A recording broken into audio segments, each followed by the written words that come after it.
UFC Noche this Saturday night from Las Vegas, Nevada. In the main event, Mexican Independence Day, you've got for the Flyweight Championship, Valentina Shevchenko will look to regain her title, taking on the current champion in Alexa Grasso. You've got 11 fights on this card in the co-main event, and you've got Kevin Holland taking on Jack Della Maddalena. Rosas does return on this card as well, so 11 fights on this card here from the T-Mobile Arena. Yes, a fight night in the T-Mobile Arena this Saturday night. And folks, if you haven't yet though, make sure that subscribe button down below for some more UFC here on the channel. Recapping last week's card, I mean, my goodness, Sean Strickland is the UFC's middleweight champion, something I never thought I'd ever say in my life. But yes, Sean Strickland is the champ.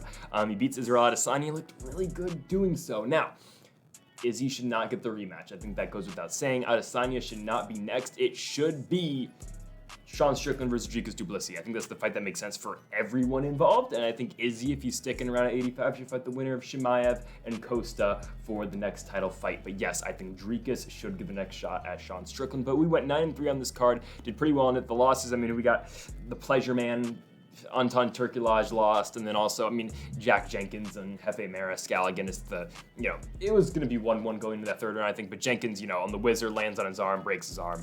I don't know the current condition of Jack Jenkins, but I know that Jefe Mariscal, of course, won the fight, and Mariscal, takes Jack Jenkins' O in the UFC at least. So we've got, that aside, real quick, let's talk about the Contender Series. The Contender Series has been really weird this year. If you watched last week's Contender Series and the week before, I mean, a lot of underdogs cash here. But seriously, like on this card, I'm going to be picking a lot of favorites in this card. Like our first fight, I'm going to go with Julia here. She's, again, the way more experienced fighter. I know she lost to Jasudavicius, as you see right here in the Contender Series last year, but a lot more experience against a lot better competition fighting in LFA rather than her opponent. I know 2 fights ago in LFA, she beat a fighter who's 7-11, but still, I think Julia's way better. I think we see her win by decision, taking on a fighter from Paraguay who, again, she's fighting 0-2 fighters. She fights like once a year. She hasn't fought in a year and a half. You're going to see that later on this card as well, but on this Contender Series card, I'm going to take Julia to win by unanimous decision. Next up, we've got a heavyweight fight here between Eduardo Neves and Deniz. Going to take Deniz to win this fight. He is 5-0, yes.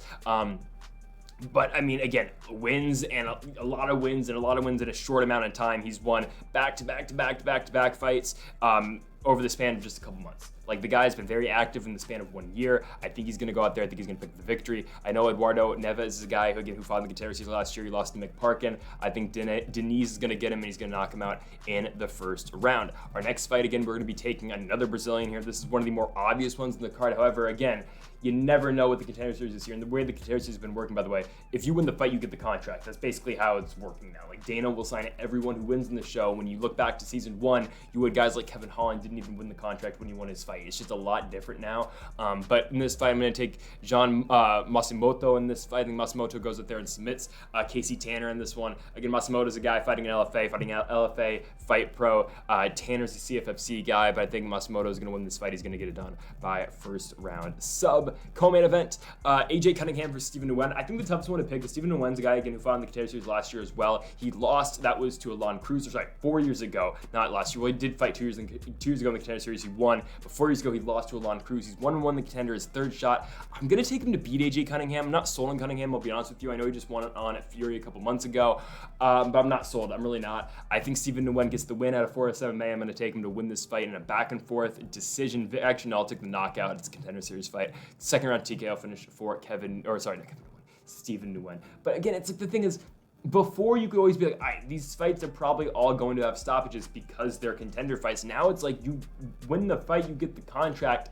Just not the same as it used to be. Main event, James Lontop, I believe, taking on Malik Lewis. Malik Lewis, again, a guy who fought in the Contender last year, lost to Trevor Peek. He's won 1 fight since then. Got the job done in Peak fighting against the 8-6 fighter. They bring him back for this main event. This feels like the spot for the Peruvian fighter here, who's only 24 years old, stepping into his 16th professional fight to come out here and get the victory. Again, not sold on the levels of competition just yet outside of the Contender, but I still think he goes out there and wins. I'm going to take James Lontop, I believe that's how you say his name, to win this fight. Should get it done pretty quickly in the lightweight division. I'm going to take him to win by first round knockout. Okay, on to the main, or just the card in all here for Las Vegas.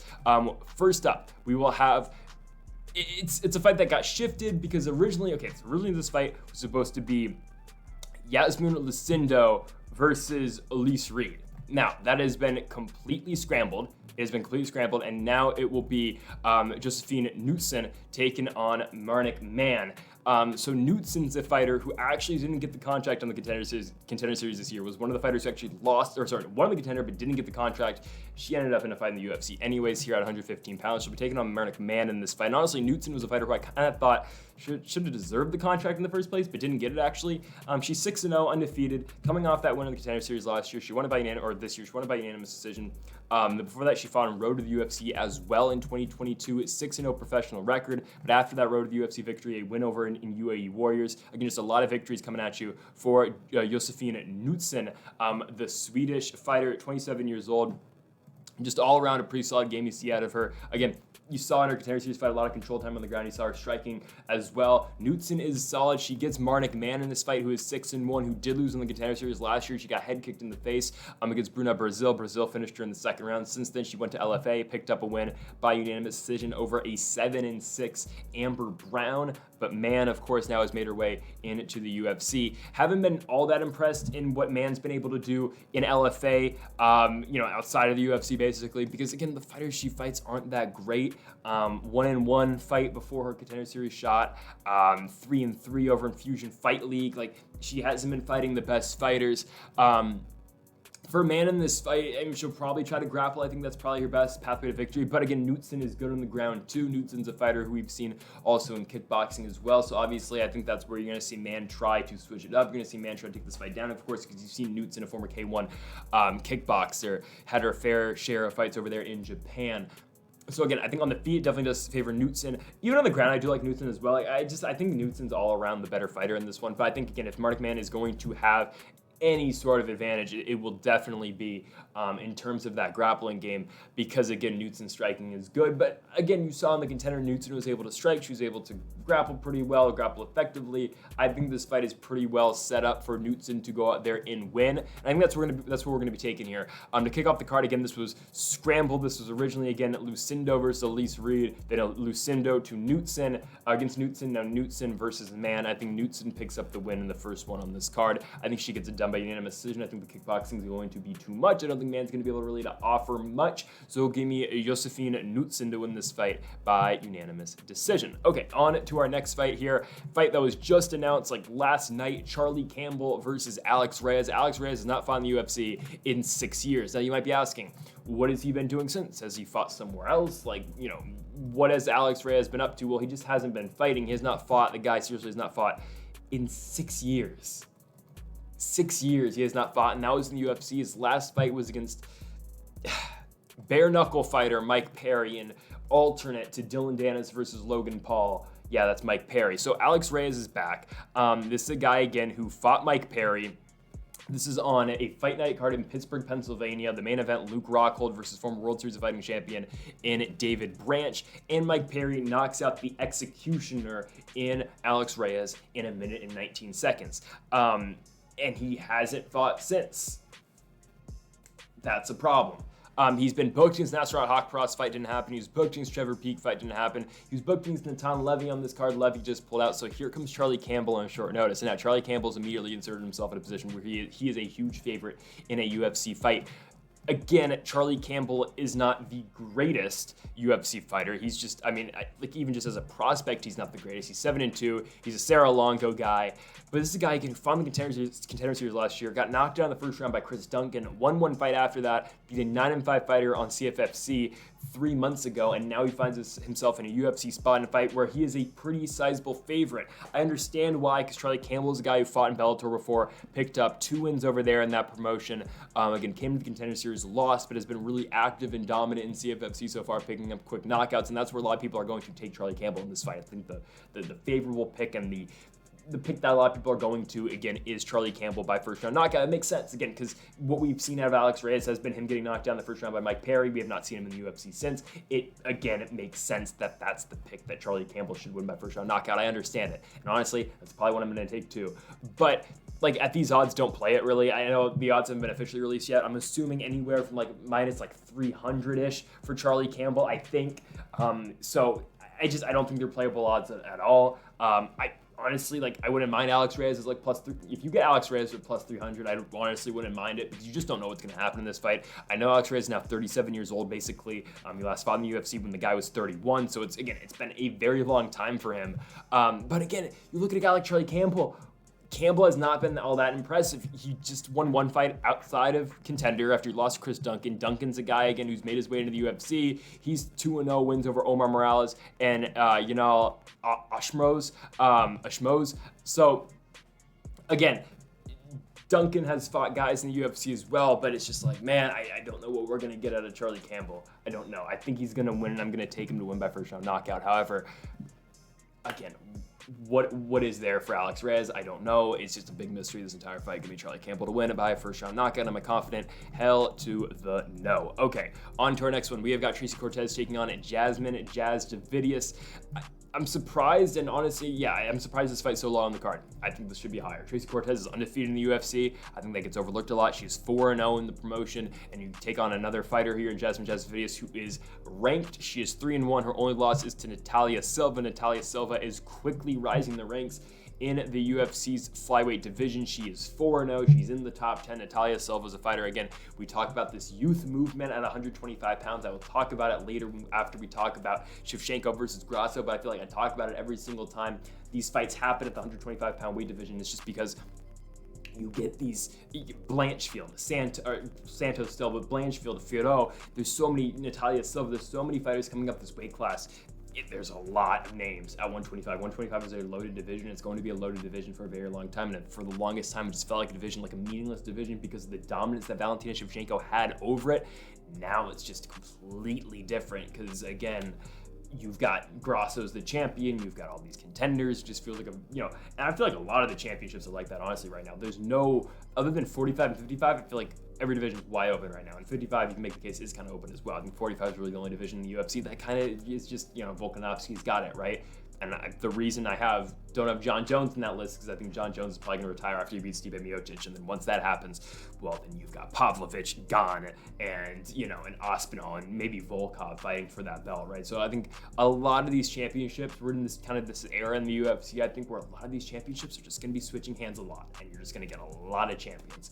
However, I digress. Tracy Cortez versus Jasudavicius. Again, Cortez undefeated in the UFC. She's 4-0, right? She comes in, she wins in the contender in 2019, comes back, beats Vanessa Mella, beats Stephanie Egger, beats Justine Kish, beats Melissa Gatto. Now, no finishes so far in the UFC, sure, right? Cortez doesn't win in the most impressive style. She goes in there, she tries to wrestle you, she tries to use her grappling to her advantage. She only has 2 finish wins in her career. She's got a 20% finish rate in her professional career. That's not great. That's not the most exciting to watch, but she takes on a fighter here in Jasudavicius who, again, no finishes in the UFC either. She comes in off the contender. She beats Kay Hansen by unanimous decision. She loses to Natalia Silva. She beats Gabriela Fernandez, and then she beats Miranda Maverick by unanimous decision in her last fight in Canada. She looks really good in that. Maverick fight, she kind of just outstrikes Maverick, beats her to the punch every single time, and then also once that fight hits the mat, again, it is all Jasudavicius once that fight is down. So again, it was a dominant performance for Jasudavicius in that fight. Now here she goes against Tracy Cortez, right? You're going to see 2 fighters, and I think this fight is won and lost on the ground. The better grappler is going to win this fight, whether it be Cortez, whether it be Jasudavicius. Again, the better grappler is going to win this fight. Who is that? I don't know, because you've seen Jasudavicius go in there. We've seen her out-grapple Maverick. We've seen her go out there and out-grapple Gabriela Fernandez. Natalia Silva, she was not able to do so. That's why she lost 30-27 in that fight. Kay Hansen, she was able to out-grapple Kay Hansen. She was kind of just able to do whatever she wanted to Kay Hansen. For Tracy Cortez, she has struggled some on the ground. Well, because she's fought some good grapplers. Like the Melissa Gatto fight, Gatto beats her in that second round because Gatto, again, beats her, transitionally. She in that fight with Gatto and Cortez, Gatto again just kind of out scrambles Cortez in that second round. Cortez still beats her, don't get me wrong, but again, Cortez has had these moments where she has had closer fights on the ground. But when you look at the Justine Kish fight, she dominates Kish on the ground. Yes, Kish does knock her down in the third round. That's how Kish wins the third. The Egger fight is close. No, the Egger fight wasn't very close. The Kish fight was close. The Egger fight, it was just boring. It was just a bad fight on Fight Island. Vanessa Mella fight wasn't close. So again, you get Cortez in these fights, and it's just, what are we gonna get here? Because yes, Cortez is dominant. She wins. Melissa Gatto had her moments on the ground with her. What will this fight be with Jasudavicius? I don't know. I really don't. Because again, you know how Jasudavicius can go out there. She can grapple too. again, the fight is won and lost on the ground. You're picking this fight basically off of who you think the better grappler is. I'm going to take Jasudavicius to win it by decision. I think Jasudavicius is better because I think Jasudavicius' striking is better. I think her grappling is better than Cortez as well. I really think it is. I think Jasudavicius is able to give Cortez some moments on the ground. I think the wrestling game as a whole is a lot better for Jasudavicius. And again, I think she's just going to be the dominant fighter in this fight. At plus 110, I like Jasudavicius to go out here and pick up the victory. Give me Jasudavicius to win by decision. Again, I just think the grappling's better than Cortez's. That's you're picking this fight on who you think the better grappler is. I think slightly it's going to be Jasudavicius. I really like what we saw in the Miranda Maverick fight 2 months ago. I think she comes back, parlays that to a big win over Chasey Cortez, who we've not seen in over a year. Give me Jasudavicius to win by decision. Okay, on to the next one. Daniel Lacerda is the most entertaining losing fighter in UFC history. This guy comes out there, he loses every single fight he has, but my goodness, they are very fun fights. He's 0-4 in the UFC.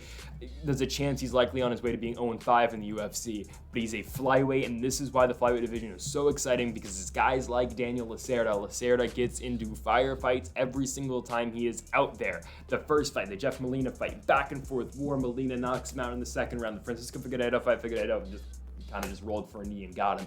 The Victor Altamirano fight, crazy fight. Both guys knock each other down, but Altamirano eventually finishes Lacerda in the first. And that CJ Vergara, Daniel Lacerda fight.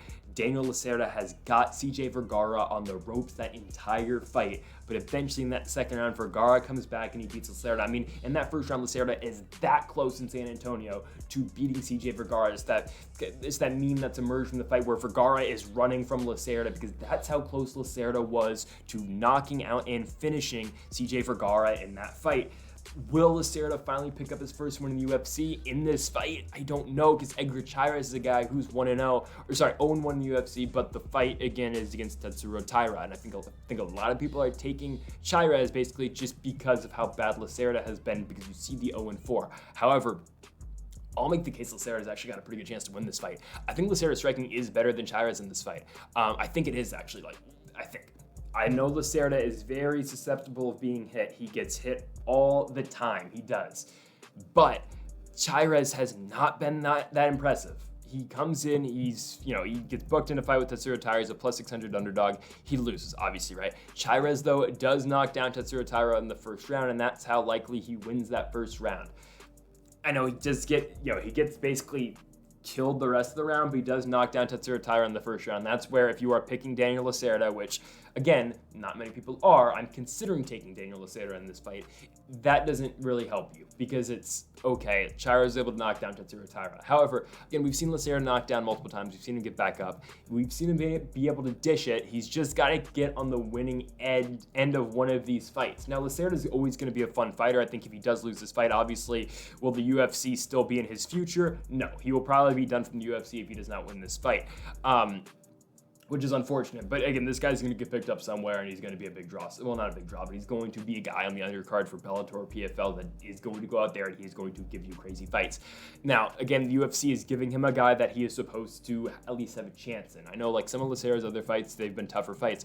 This one is a fight where he genuinely has a shot in, to be Edgar Chairez. Chairez is is in no way a world beater. This guy's coming off of a win in Fury FC where he wins in a main event by armbar in the fourth round against an 8-4 fighter. He beats a 5-7 fighter before that, loses in the Contender Series against Clayton Carpenter, beats a 10-3-1 fighter, beats a 5-2 fighder, loses to Jesus Aguilar, who was 4-1 at the time.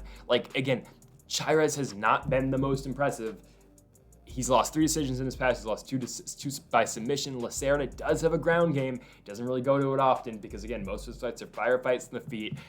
I really want to pick Lacerda here, but I just can't at the same time. I can't take a guy who's 0-4 in the UFC, who's been knocked out or finished basically in every one of those fights. He's not seen a third round yet in the UFC. It's going to be a crazy fight, but if if Edgar Chairez did not knock down Tatsuro Taira in the first round, did not catch Taira in the first round, show that, okay, the guy's got power on the feet, I would actually take Lacerda here. But I know that Edgar Chairez does have pop on the feet, so I think Chairez is going to win. Give me Edgar Chairez to win this fight by first round knockout. Okay, so this is a fight next up that just got completely scrambled. Is Roman Kopylov taking on Josh Fremd. This was in no sense of the imagination the original booking for this fight. I will go over this in a second. So originally this fight was supposed to be, let me get it right.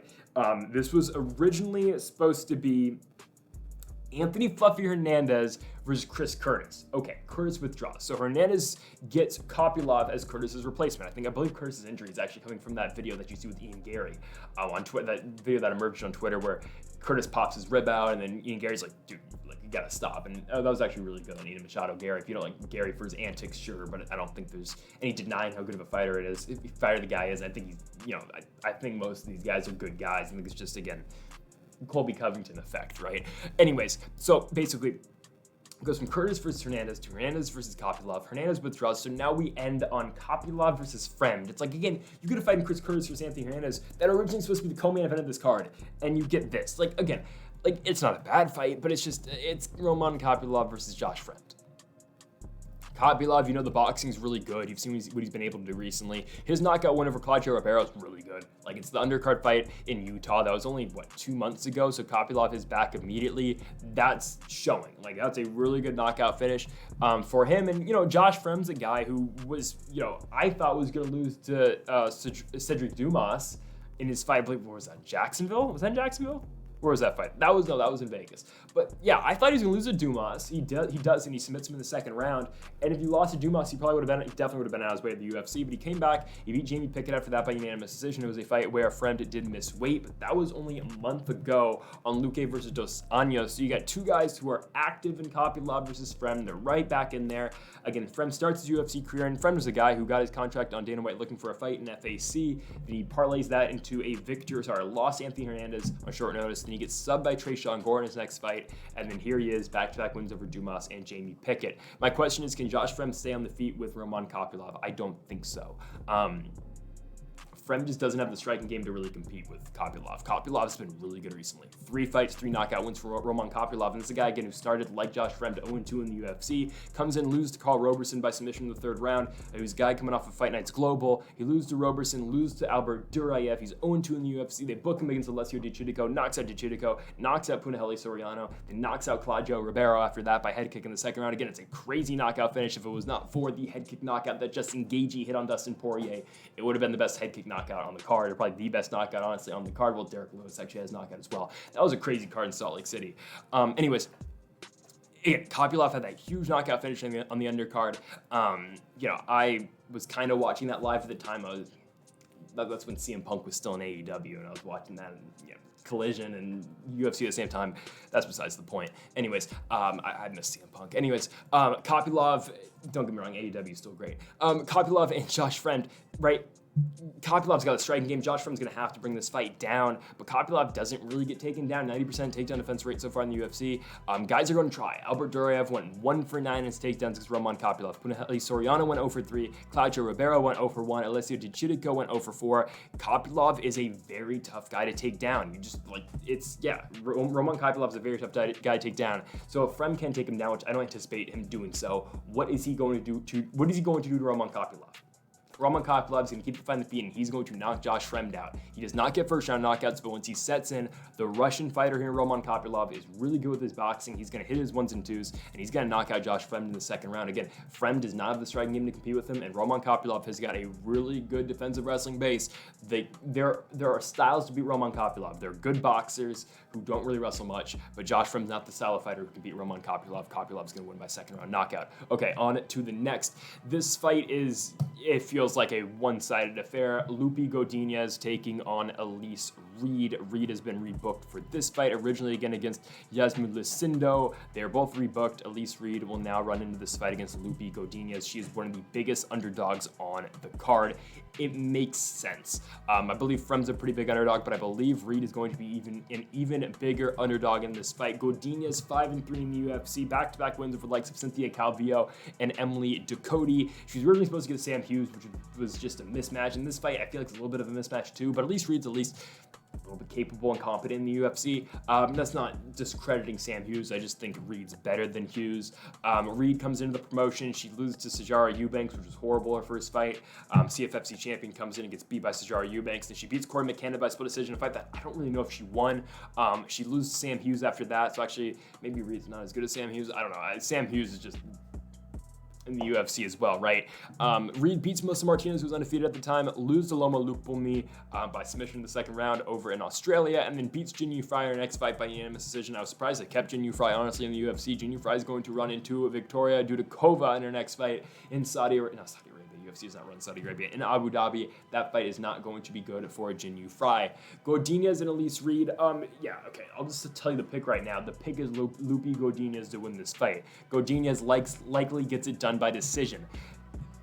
There's no other way to go about this fight. Godinez is really good wrestling based, and the striking is really coming along as well. You look at the Emily Ducote fight, that's a good fight. Ducote versus Godinez is not a bad fight, you know, buried on that Mackenzie Dern and Angela Hill card. You know, what? Godinez outstrikes her 132 to 112. Back and forth war on the feet. Godinez, I think, wins every single round in that fight, honestly. I think the close round, of course, is going to be that second round, but obviously Godinez wins 1 in 3, so Godinez does pick up the victory in that fight. She beat Cynthia Calvillo in a fight where it actually was closer than you would have anticipated a Cynthia Calvillo and Loopy Godinez fight to be. Godinez still picks up the win. Before that, it lose to Angela Hill in San Diego. Now, again, it was a step up too quickly. Angela Hill is still, even though when she gets up to the top 10, she loses. When she fights fighters that are outside the top 15 or making their way into the top 15, she beats them. I think Angela Hill, again, is the real gatekeeper to the top 10. That's where she will beat fighters like Godinez. She will beat fighters like Emily Ducote. She gets Denise Gomez next, which I don't know how that fight's going to go. That's going to be in November, I believe, in Brazil, if I'm not mistaken. Yeah, it's on the Blades Almeida card. So we'll see how that one, you know, fares. But Godinez and Elise Reed, this is a fight that Lupita Godinez is going to win. Elise Reed, again, the win over Jin Yu Fry is great. Doesn't really, you know, it's not that impressive of a fight. The Loop on me fight, she gets her back taken and submitted. She knocks down Melissa Martinez at one point in their fight at UFC 279 and beats her by decision. The Corey McKenna fight, not very good. She gets taken down a couple times. She barely wins, right? Loses to Sam Hughes. She gets dominated on the ground in that fight, gets dominated on the ground against Sijara Eubanks. The pathway to victory for this fight for Lupi Godinez is going to be on the ground. Yes, she can go out there and definitely outstrike Elise Reed. 100% that can happen, but also Godinez will also have a very strong advantage on the ground too. I don't think Reed matches up well with her on the ground either. There's not many spots in this fight, honestly, where I think Elise Reed does match up well with Lupita Godinez. I think that's how good Godinez really is. Godinez is a very good striker. She's got a lot of power, or not a lot of power, a lot of volume. I completely said the wrong thing there. A lot of volume out of Lupita Godinez. She's going to go out there. She's going to overwhelm a fighter like Elise Reed, and I think Godinez is going to go out there and win. Yeah, I'm going to take her by unanimous decision. There's not much else to say. Godinez is way better. She's a more physically strong fighter. If she needs to will this fight down on the ground, she will. She has the capability. Godinez will win. She'll get it done by unanimous decision. Okay, on to the next one. Francisco Padilla taking on Kyle Nelson.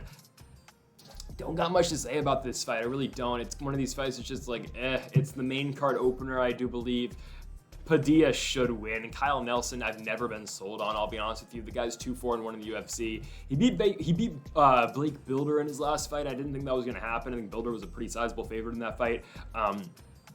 Because Bilder was undefeated at the time, beat Shane Young in his first fight, and Kyle Nelson comes out there and beats him. And it was after the fight where he had the majority draw to the Korean Superboy in Do-Hoo Choi. Before that, he loses to Jai Herbert. He loses to Billy Quarantillo. And then before the layoff, basically, he got the Marco Polo Reyes fight where he wins. He loses to Matt Sales, loses to Carlos Diego Fajeda, and that's been the UFC run so far for Kyle Nelson. Nelson hasn't been all that impressive. Again, Padilla's a guy who came in first fight in the UFC. They book him against Julian Erosa. Now, again, Juicy J has been up and down in his UFC career. I've had times where I've said I'm never picking against Julian Erosa again because Erosa's, again, unpredictable guy. However, he's been on the losing end of 2 knockout finishes as of late. But that 3-fight run Erosa went on. He beats Charles Jourdain, Stephen Ocho Peterson, Hakeem Dawodu back to back to back. Why wouldn't I think he was going to go out there and beat Caceres and Padilla? I don't know if I picked him against Caceres. I think I might have picked Caceres in that fight. No, I picked Erosa. Yeah, because I had that point in time, I believe, it was after the Dawodu fight. I said if he beats Hakeem Dawodu, not picking against Julian Erosa again. Well, I picked him twice and he's lost. But what Francisco Padilla showed in his last fight is the power. I mean, I was a little bit questionable on him considering his last loss had come to Spike Carlisle, and Carlisle obviously didn't have a great run in the UFC. He went to Bellator, lost AJ McKee, then fought Rising against Roberto de Souza, lost. He'll be back on Rising again in 2 weeks, actually. So I wasn't really sold because, again, Spike Carlisle wasn't the greatest UFC guy. But Padilla has shown again the knockout power in the Erosa fight. He catches him with a right hook. Now, it was only like 4 months after Erosa got knocked out with the head kick from Caceres, but still, again, a good win for Padilla. Kyle Nelson, again, coming off the win over Blake Bilder. It's just a striking fight that he goes out there and wins. The Do-Hoo Choi fight, Nelson wins rounds with his wrestling, but Do-Hoo Choi has the advantage on the feet. The Jai Herbert fight, just, Sometimes Herbert fights are really good, sometimes they're really not. Just that fight wasn't a really good one. Billy Quarantillo beats Knutsson to the punch every single time in their fight. When they fought, when was that, in the Apex, and Quarantillo finished him in the third. Nelson before that's got the win over Marco Polo Reyes. Again, Nelson's made the walk 7 times in the UFC. He's won twice. That's really all I have to say about this one. Again, Padilla on paper is the way better fighter. His striking is way better. I don't think Nelson's going to get this fight down. If he does, I'm fine with it. Padilla's ground game is good as well. 8 submission wins in the past. The guy was 3-1 in LFAs, 1-0 in the UFC. Kyle Nelson just has not impressed me so far in the UFC. I know the winner of Builder, whatever. Builder was still, again, a guy who's is only with Shane Young, and you saw what just happened to Shane Young against Gabriel Miranda. We got that right on the dot, by the way. First round submission win for Gabriel Miranda over Shane Young. Again, Shane Young's not the greatest UFC fighter. Builder beats him, and then Builder runs into Kyle Nelson. Nelson beats him in Canada. Okay, who cares? Francisco Padilla goes out there and wins. Kyle Nelson falls victim to the same way Julian Rosa lost. Francisco Padilla does the same exact damn thing. Padilla beats him by first round knockout. Going to 2-0 in the UFC. A lot of hype around him with 2 first round knockouts, but again, I'm going to take him to win by first round knockout. 4 to go.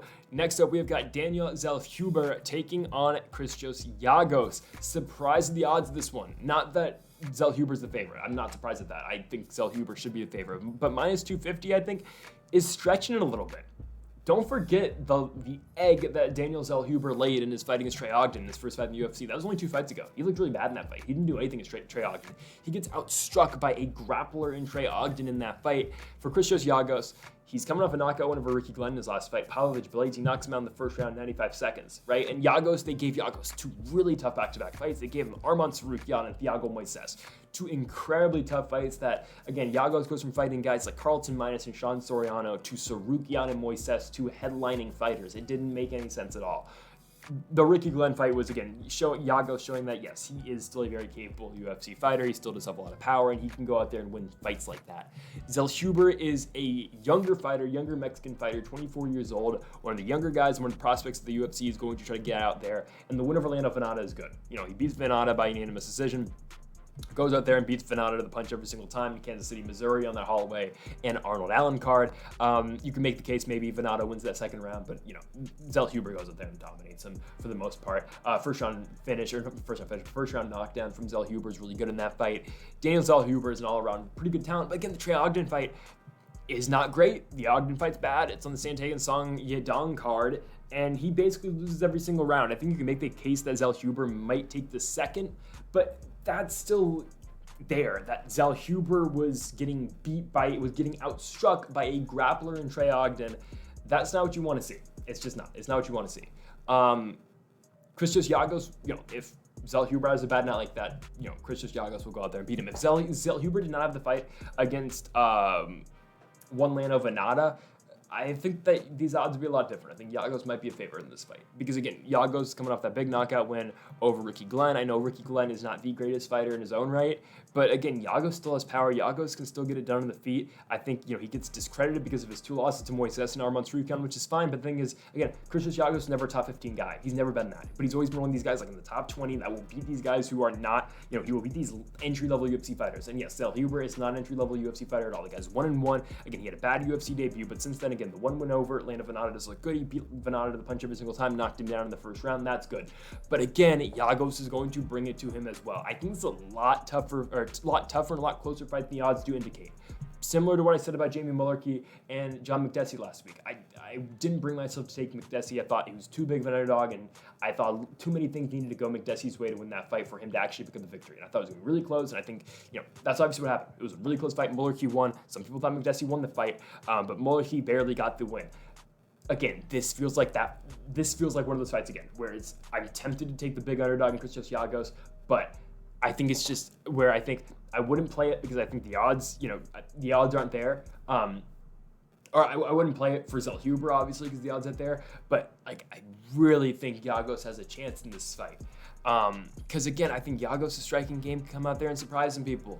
And his wrestling as well. Zellhuber, I know, wasn't really, Ogden didn't really take him down, so I'm not really too concerned about that. I don't think Giagos is going to have too much success on the ground, but I think he's going to try to mix it up, and I think he will try to make Zellhuber worried, obviously, because I think that was part of his loss to Ogden is that, again, he was worried about the takedown game that Ogden was going to present him with. So Zellhuber was waiting for it. Eventually, when that fight wasn't, or when Ogden wasn't wrestling him, Zellhuber was able to touch him up on the feet, right?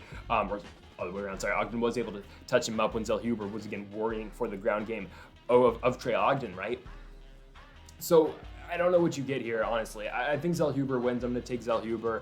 I'm going to take him by unanimous decision. But it is a concerned decision pick on Daniel Zellhuber. I'm not confident at all. I'm not. I think Giagos has a very legitimate chance to win this fight.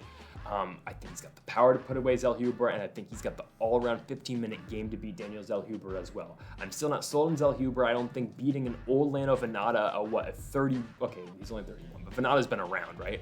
Beating an older Lando Venata who's been fighting in the UFC for 7 years, who actually I think made his UFC debut after Alex Reyes made his UFC debut.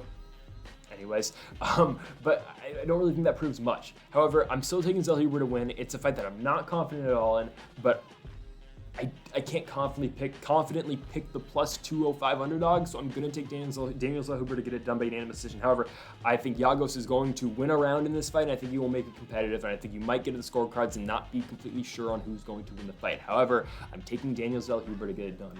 I have him to win by unanimous decision on Mexican Independence Day. Okay, Raul Rosas is back. He's a plus 540 favorite in this fight. I understand. Terrence Mitchell's a guy fighting out of Anchorage, Alaska. He's 14-3 professionally, 0-1 in the UFC. The UFC wants to get Raul Rosas back on the winning ways. And I don't think Raul Rosas is all that bad. Now, I think him calling out Aljamain Sterling and him wanting to be the champion at 18 years old and saying that he could beat all these top guys at 18 years old or 17 years old when he won the Contender Series, that was a little bit, that was an overreaction. And obviously, I don't think anyone really bought into that hype except for Raul Rosas. But I think it was even a fight like C-Rod, the C-Rod fight was tough. The Christian Rodriguez fight was a little bit too much. It just was. It was a little bit too much for Raul Rosas. Now, C-Rod didn't just weigh in that fight. Christian Rodriguez did weigh in 2 pounds over a pound and a half over the allotted weight of 136. I don't think that plays too much into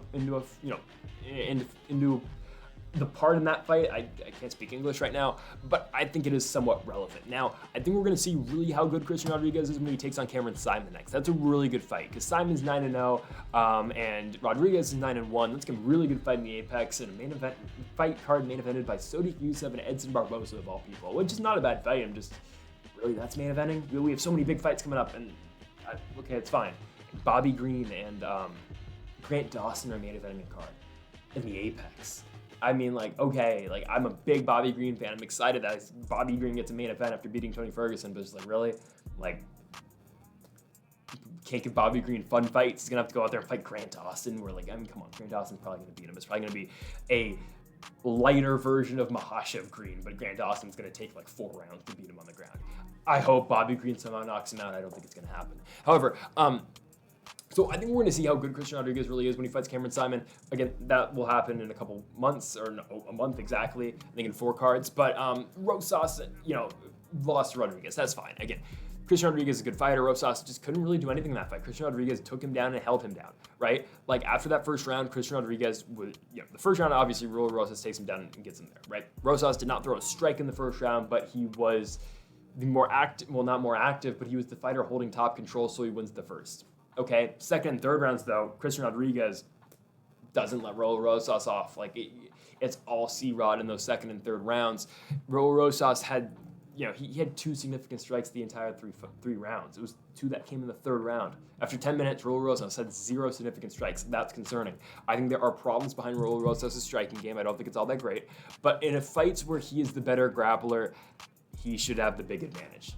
And he will have a big advantage in this fight because he is the better grappler than Terrence Mitchell. Mitchell is not bad, though. Mitchell has had wins in the past by submission. He's gone in there and he has gotten wins by submission. However, the guy's fought 3 times since 2018. And they've all been in 2023. And the guys who he's fought have not been all that great. He made an appearance in The Ultimate Fighter, season 24. That was the one where they had all the champions of all the flyweight, weight classes, right? Season 24. It was the winner got to fight, of course, the winner got to fight Demetrius Johnson, right? So Kai Kara-France beats Terrence Mitchell in that first round. Mitchell hasn't seen from since. He goes back to Alaskan FC or Alaska Combat Entertainment. He wins 2 fights over there. He gets the call in the UFC, loses to Cameron Simon. Simon finishes him in the first round. Simon gets him down, knocks him out down there, TKOs him down there. That's fine, right? I just don't think Mitchell's a better grappler than Raul Rosas, and that's where this fight plays out. Mitchell's striking game isn't the best. However, it probably is better than Raul Rosas. He will have more power on the feet than Raul Rosas. I'm not enamored by Raul Rosas' striking game at all. I don't think it's all that great, but in terms of grappling wise, yeah, he's a way better grappler than Terrence Mitchell is. I think Mitchell will stand a chance, but I think I don't think he's plus 400 for a reason. Raul Rosas will go out here and he will win the fight. I'm going to take him to win actually by first round submission. I just don't think Mitchell's at the level of Raul Rosas. I know Rosas, again, is only 18 years old. He will be 19 in about a month, but I think this is a fight, again, where he will go out there and win a Mexican Independence Day. Raul Rosas is one of their younger, fighters of Mexican descent or Hispanic descent that is, on this card. I think Rosas wins. He takes him down. He will find a back or something, and he will probably submit Terrence Mitchell. Again, on the feet, I think it changes the fight, but I don't think this fight really plays out in the feet all that much. So give me Raul Rosas Jr. to win this fight by first round submission. I just think the wrestling game's too much. I think, you might kind of see somewhat of a replication of the Jay Perrin fight, even though, yes, I do think Mitchell's grappling game as a whole is better than Perrin's, and, it's not going to be better than C-Rod's, right? But I think, I think you will see Mitchell with somewhat of a chance in this fight. However, I'm still taking Raul Rosas to win. I think Rosas, again, is the better grappler, and Rosas will get the victory. He's going to get it done by first round submission. On to the co-main event. Oh my goodness, what a fight. I don't know exactly what the odds are going to be on this one because I've seen just back and forth. Holland's the favorite, Maddalena's the favorite. This is what I found on, 8:30 on Sunday night, right? I don't know what the odds are going to be. It's going to be somewhere in the range of this. You might see Holland the favorite. You might see JDM as the favorite, but Jack Della Maddalena versus Kevin Holland. What a fight in the co-main event. So excited for this one. I think there is good reason to be concerned for Jack Della Maddalena in this fight. This is definitely the toughest fight he has had so far in the UFC against a guy in Kevin Holland who has been winning fights, against some of the best guys the UFC has to offer. Again, he just fought, less than 2 months ago against Michael Chiesa. He knocked out Santiago Ponzinibbio. Before that, had the war against, Wonder Boy that he loses. Lost to Khamzat Chimaev. That's going to happen to you. He had, 24 hours to prepare for Khamzat. But now Kevin Holland will get JDM in this fight. I'm excited because Jack Della Maddalena looked really good in his UFC run. Pete Rodriguez looked I think the Angelosa fight should really be talked about because Angelosa looked really good against Rhys McKee. Now, the third round, Rhys McKee comes back and almost finishes Angelosa. That was something. But Angelosa looked really good for the first, 12 minutes against Rhys McKee, and Jack Della Maddalena kind of squashed him. I mean, Losa just couldn't get his game off against JDM because every time Losa would try to engage, or every time Losa would try to close the distance, boom, JDM would hit him. And it was a tougher fight for Losa. Obviously, JDM gets the contract after that. He knocks out Pete Rodriguez. But again, it's the only fight, other than his last fight, for JDM that he has not gotten to finish under the Zuffa banner. And so he beats Pete Rodriguez by first round knockout. He finishes Ramzan Emeev by first round knockout after that. He finishes Danny Roberts by first round knockout after that. And then he submits Randy Brown after that in the first round as well. Now, his last fight, close fight against Basil Hafez, I believe. It's tough. It's a tough fight, and I'm familiar with Basil. I'm not completely sure how to say his name because I've heard different pronunciations for it. But this man, okay, I thought JDM won. I thought he did, but man, Basil takes him to the limit in that fight.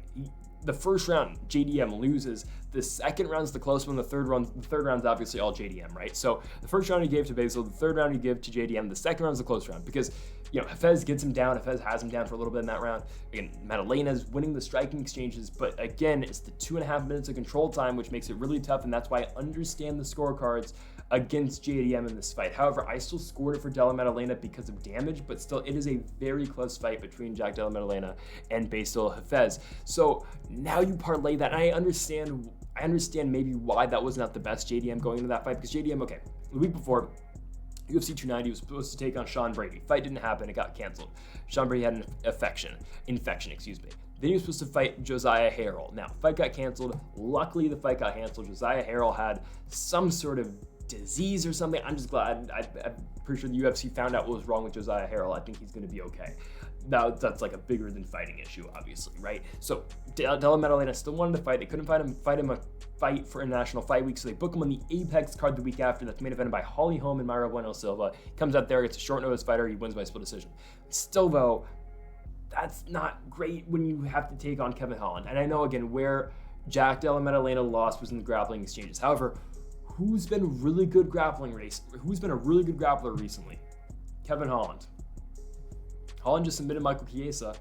He submitted Tim Means, right? Like, Holland's grappling is getting better. Now, is Kevin Holland going to try to go out there and submit Jack Della Maddalena? I don't think so. He's going to try to knock out Jack Della Maddalena. So, again, I think that's a pathway for a Holland victory. I don't think Holland will go there because he's Kevin Holland. So now you get a striking fight between Kevin Holland and Jack Della Maddalena. I understand JDM is really good. I know the striking game that the Australian fighter and Jack Della Maddalena will present. However, Kevin Holland's really good too. Who has outstruck Kevin Holland so far in the UFC? There's one fighter who has done that. Only one. That's Stephen Thompson. Stephen Wonderboy Thompson might be the greatest striker in UFC history. That's how good that guy is. So there has only been one guy in the UFC that has been able to outstrike Holland, and it's Wonderboy.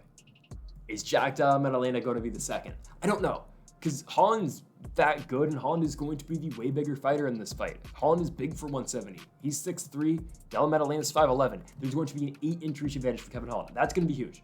Because, again, every time Maddalena's going to try to close the distance, Holland's jab's going to be out there. Holland's 1-2's going to be out there. Holland's 1-2's really good, and he always, of course, puts on damage with that second shot he's going to throw. Catches a lot of guys coming in with those shots, does Kevin Holland. The Trailblazer's good. And I understand why Kevin Holland's, rotating around a favorite, maybe not favorite in this fight. I'm taking Kevin Holland to win. I'm taking him to win by first round. And I'm going to take, honestly, I'm going to take him to win by first round knockout. Kevin Holland gets it done. I'm going to take Kevin Holland to win the biggest fight of Jack Della Maddalena's career. Kevin Holland has been here before, and Kevin Holland's going to go out here and pick up the victory. He's going to take JDM's O in the UFC. Again, I think Maddalena is going to have problems dealing with the range of Holland. I think he's going to have problems trying to find his way in because, again, Holland is going to be that good finding that that shot to really settle down Maddalena. I think it's, again, I just think it's tough for JDM. And on top of that, if that all fails, Holland's got the grappling too. I think Holland's a way better grappler than JDM. I think JDM's good, but again, there's just guys at the top of this weight class that I think would beat him. I think Ian Machado Gary would run right through JDM at this point. I think Della Maddalena is good. I just think he's not ready just yet, right? Sean Brady would have been a tough fight. Like, I'll tell you a fight that's really tough for JDM. Not Fakhratynov's an incredibly tough fight for JDM. Like, there's guys coming up in this weight class. I know JDM beat, Randy Brown, but I think he beat Neil Magny. I think, maybe he'd have a shot against Vicente Luque. I think Holland's a really tough fight. I think JDM needs some time before he gets in the top 10 of this weight class, or at least if he does beat Holland, he's going to get beat eventually. There are going to be guys at the top of this weight class that will beat him. But I'm taking the Trailblazer. Give me Kevin Holland to upset a lot of people, I think, to win by first round knockout. Even if you are picking Holland, I don't know if you're picking him to win by first round knockout. I'm going to take that. Kevin Holland wins this fight by first round knockout. On to the main event, we have got Valentina Shevchenko and Alexa Grasso as the rematch, of course, for the Flyweight Championship. It's an interesting fight. Because, again, you got Alexa Grasso here as the world champion taking on Valentina. Now, I've seen the narrative and I've seen the idea that Valentina Shevchenko is now past her prime. I don't know if that's completely accurate, but I understand the assessment.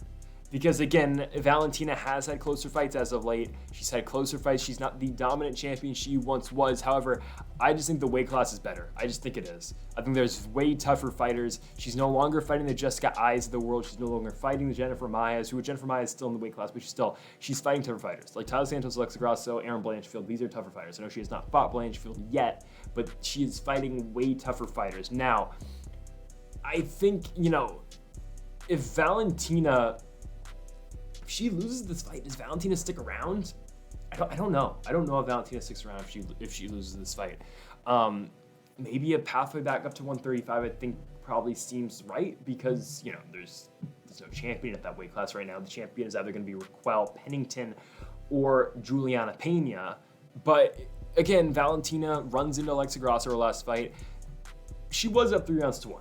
She was. Now, one mistake. She was going to be up 3-1. Spinning back kick, leaves the back exposed. It's not really a mistake that Valentina makes. It's just one of the best grappling, transition. It's just one of the best taking advantage of the opportunities possible that I've ever seen out of a fight. It's just an incredible back take by Alexa Grasso. It's just that good of a back take. There's nothing you can say that Valentina probably should have done better in that situation other than don't throw the kick, but that's what Valentina does a lot. And Grasso has just seen that a million times. She has studied it, and she took the back immediately, grabbed on her neck, and choked her until she got the tap, right? Will Valentina throw that same exact kick in this fight? She probably will. I think it's just one of those opportunities that, that quickly, Grasso saw that, jumped on it, took advantage of it. I don't know if that's necessarily going to happen again. However, is Valentina going to be able to go out there and basically replicate what she was doing to Grasso, winning? In all fairness, it's kind of a boring fight, but just doing enough, outstriking her, finding opportunities on the ground, finding ways to drag the fight down, use her grappling, use her top advantage, and win the fight. That's what Valentina is going to have to do in a fight like this. She's not, I don't think Valentina. I still think Valentina's a better boxer than Grasso is. As much as, we are excited on Grasso, what she was able to do, don't forget again, Valentina was beating her now. Valentina was not dominating her, but Valentina was just doing enough to win the fight. And that's kind of how I'm picking this fight as well. I think Valentina is going to do just enough to win the fight again. Don't get me wrong, I don't think Valentina's second run with the championship, if she gets it here, I don't think it's going to be all that long. I think she loses to Manon Fiorot, and I think she loses to Erin Blanchfield as well. I think Blanchfield may be a fight that Valentina can win, but I think Manon Fiorot probably does get her. I don't know. I wouldn't be surprised at all if Grasso beats her again, though. But I don't think Grasso is going to get a finish this time. I wouldn't be surprised if we see, obviously when I'll make the Leon Edwards, Kamaru Usman, I'll relate that to that fight, and I'll relate it also to Juliana Pena, Amanda Nunes. Okay. They're two very different fights. We have a dominant champion, a fighter that you could maybe consider the greatest fighter of all time in the weight class. I know George St. Pierre is a lot better than Kamaru Usman, but I'll also make the case that they're making the case that, again, Kamaru was the greatest 170-pounder of all time, right? You get Kamaru as the dominant champion, Amanda Nunes the dominant champion. They go into their fights. I know Leon and Kamaru fought way back when, but for all intents and purposes, we'll just call this the first fight, because it matches with Juliana and Amanda, and it matches with Grasso and Shevchenko. Okay, Usman Edwards. There's dudes in this place just pissed off the Giants getting killed by the Cowboys right now. However, you have Kamaru and Leon. Kamaru's winning the fight seriously 3-1. He's going to win it 4-1 until Leon kicks him in the head and knocks him out. Okay, they go to a second fight. Leon beats him 3-2, basically 4-1-ish, right? So they have the rematch. Leon outclasses him in every style, basically, in that fight, for the most part, but he wins the decision coming after a fight where he was losing, right? Okay. The difference between that and Pena and Nunes is that Pena, again, lost the first round, but came back, won the second round, submitted Amanda, won the championship. Their rematch was not close. Amanda beat her every single round. Okay. Grasso Shevchenko, Valentina's winning every single round except for one. Grasso finds the finish, she beats her. How is this going to relate to the rematch? Is Grasso going to win every single round in the rematch? Or again, is Valentina going to pull something like Nunes did and is she going to win the belt back? I don't know. I think it's a very fascinating matchup. I think it's going to be a close fight. If I had to pick like an exact round total, I'm going to pick, by the way, Valentina Shevchenko to win this fight by decision. I think it's going to be incredibly tough, though. I think Valentina wins 3-2. I think this fight is going to come down to the very last round. I think Valentina's wrestling, and again, I hate to pick a fight like this, but I think Valentina is going to make it boring, and I think Valentina Shevchenko making this fight not all that exciting is going to be enough for her to win the fight. She's going to win a somewhat boring fight, and I think she's just going to do enough to win the championship. I think, again, it's not going to be favorable to the crowd. Everyone's going to want to see, especially in that crowd in Vegas on Mexican Independence Day, people are going to want to see Alexa Grasso come out of there as world champion. I think Valentina spoils that. I think Shevchenko gets the belt back. Valentina gets it by unanimous decision. Again, is she the dominant champion she once was? No. Is she by far the best fighter in the weight class anymore? No. I think she's got enough to be the best fighter in that weight class. Is she, no doubt about it, the best fighter in the weight class anymore? No, she's not. It's not how it is anymore. I think she's good, but I don't know if she's going to hold on to that belt for all that long. Valentina, I think, barely gets it done. I think the boxing out of Valentina, the kickboxing, is going to win her rounds, but I think especially where Valentina is going to see the most success is going to be in those rounds where she clinches up, body locks her, trips her down to the ground. Valentina is going to win rounds that way, and I think in that 5th round, that's where Valentina is going to pick up the win. She's going to find a way to tie up with Grasso. She's going to trip her. She'll get her down. She'll ride up that top momentum for the rest of the round, and Valentina Shevchenko becomes the 4th UFC flyweight champion. Nico Montano, Valentina Shevchenko, Alexa Grasso, Valentina Shevchenko. Shevchenko gets the belt back. I think she'll likely get Aaron Blanchfield next. I think they're going to skip Manon Fido for now. I think Fido's going to fight someone else or just wait. I think it'll be Blanchfield, Shevchenko next. We'll see what Valentina does in that fight. But for now, I think Valentina Shevchenko gets the belt back. Valentina beats Alexa Grasso in the rematch. She'll get it done by unanimous decision. So, folks, thank y'all for watching our UFC fight night, our UFC Noche predictions here from Mexican Independence Day from Las Vegas, Nevada. If you haven't yet, though, make sure that subscribe button down below for more. We'll be back next week for that fight night card in the Apex. It's a really good fight in the main event. It's just a shame it's in the Apex. We've got Rafael Fiziev taking on Mateus Gamrot. Incredible fight, folks. We'll see y'all next week for that. Thank y'all for watching. Make sure that subscribe button down below for more. And Mamba forever.